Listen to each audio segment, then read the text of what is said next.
بسم اللہ الرحمن الرحیم نحمدہ و نصلی علی رسولہ الکریم اما بعد 23 نومبر 2024 کا رزلٹ آنے کے بعد مالیگاؤں والوں کے سامنے یہ بات آ گئی کہ اللہ نے ہمیں جیت عطا کی ہے۔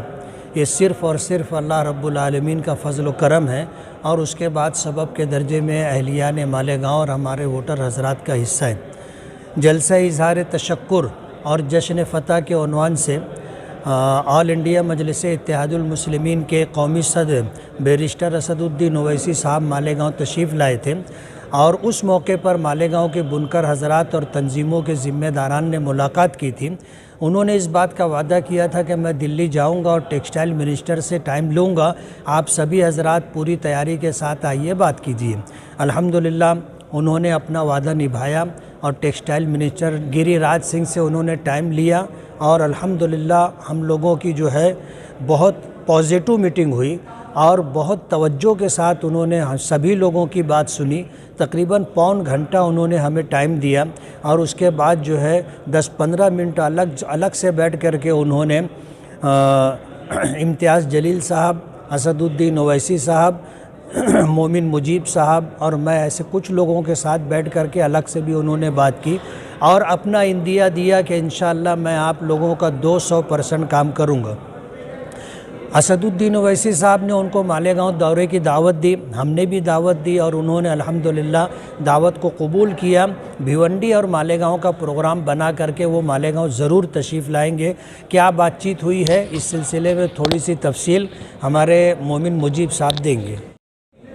ٹیکسٹائل منسٹر گری راج سنگھ کو 18 پوائنٹس پر مبنی ایک میمورنڈم دیا گیا، اور اس کے جتنے پوائنٹس تھے ہر پوائنٹ پہ تفصیل کے ساتھ ان کے ساتھ بات چیت کی گئی۔ اور اس میٹنگ کے اندر خاص بات یہ ہے کہ سیکریٹریز جو تھے وہ حاضر تھے، اور جگہ پر منسٹر صاحب نے بہت سارے آرڈرز دیے ہوئے ہیں، جس کا اثر کچھ دنوں کے اندر انشاءاللہ عوام کے سامنے آئے گا۔ اور اسکیموں کے تعلق سے انہوں نے کہا کہ جتنی اسکیمیں ہیں ان کو چھوٹے بنکروں کے لیے اس میں ترمیم کی جائے گی، تاکہ چھوٹے بنکر ان تمام اسکیموں سے فائدہ اٹھا سکیں۔ اور نئی اسکیم اس طرح سے بنائی جائے گی کہ جس میں مالیگاؤں کے خاص طور سے جو انتہائی چھوٹے اور انتہائی غریب جو بنکر ہیں اور مزدور ہیں، ان دونوں کے مفادات کو دھیان رکھتے ہوئے ایک بہترین اور مثبت پالیسی اور اسی کے ساتھ بہت ساری فائدہ مند اسکیمز بنائی جائیں گی۔ اور اس کے لیے سیکریٹری کو انہوں نے ہدایت دی ہے کہ وہ مسلسل ہم لوگوں سے براہ راست رابطہ قائم رکھیں گے، اور مسائل اور ان کے حل کے تعلق سے بات چیت جاری کر کے، اور بجٹ سے پہلے کچھ نہ کچھ مثبت نتیجہ جو ہے اس سلسلے میں عوام کے سامنے آئے گا انشاءاللہ۔ بسم اللہ الرحمن الرحیم۔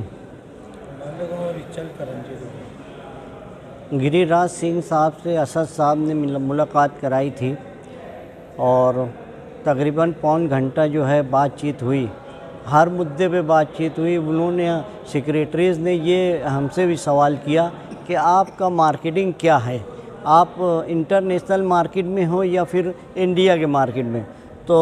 نہال بھائی اور سبیر ڈیگ والے اور مجیب بھائی نے ہر طریقے سے بتایا کہ ہم یارن کہاں سے لیتے ہیں اور کپڑا کہاں جاتا ہے اور کیا بنتا ہے، یہ باتیں بتائی گئی۔ تو انہوں نے کہا ٹھیک ہے، میں ممبئی بھی گیا تھا، وہاں پر بھی اسپلنگ مل والوں نے یہی رونا رویا کہ یار ہم کو اسپلنگ مل میں گھاٹا ہے۔ تو وہ سب باتوں کو غور کرنے کے بعد اسکیمات بڑھائی جائے گی۔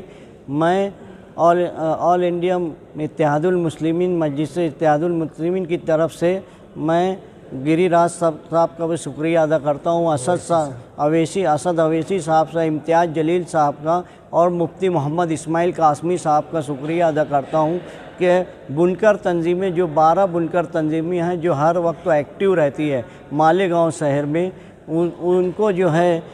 دلی آ کر اس سے پہلے اسمتی ایرانی صاحبہ کا ٹائم ملا تھا، اس کے بعد ہم کو گری راج سنگھ صاحب کا ملا ہے۔ امید ہے یہ ہے کہ کچھ نہ کچھ ہمارا فائدہ ہوگا، نہیں ہوگا ہمارے پاس 5 سال ہے، انشاءاللہ اور باتیں کرنے ہم آ جائیں گے۔ بہرحال اسد صاحب اور مفتی صاحب کا بہت بہت شکریہ کہ انہوں نے ایک دن میں ہمارا ٹائم لے لیا تھا۔